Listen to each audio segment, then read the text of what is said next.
আসসালামু আলাইকুম। চন্দনাইশের যতরকুল বন্যা কবলিত এলাকায় মাইজবান্ডারি গাউসিয়া হক কমিটি বাংলাদেশ চন্দনাইশ উপজেলার বিভিন্ন শাখা কমিটির পক্ষ থেকে শুকনো খাবার ও ত্রাণ বিতরণ করা হচ্ছে। এখন আমরা আছি যতরকুল সরকারি প্রাথমিক বিদ্যালয়ের সামনে। এখান থেকে আমাদের বিভিন্ন এলাকা ভিত্তিক এখান থেকে টিম সেটিং করে বিভিন্ন এলাকায় বাড়িতে প্রত্যেকের বাসায় গিয়ে বাড়িতে গিয়ে খাবারগুলো পৌঁছে দেওয়ার চেষ্টা করতেছি আমরা। এখন এখানে অনেক পানি, এখনো এই এলাকায় এমন এমন ঘর আছে যেখানে কোমরের উপরেও পানি আছে। ওইরকম এলাকায় ওইরকম অবস্থা এখানে। আপনারা যারা ত্রাণ দিতে চাচ্ছেন চন্দনাইশ এলাকায়, আপনারা যতরকুল এলাকায় আসবেন। এসে এখানে অনেকগুলা পরিবার এখনো পানিবন্দী অবস্থায় আছে।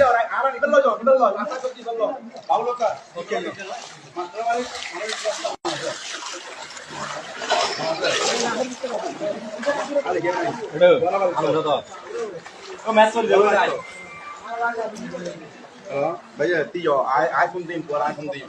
Không tin ai không tin.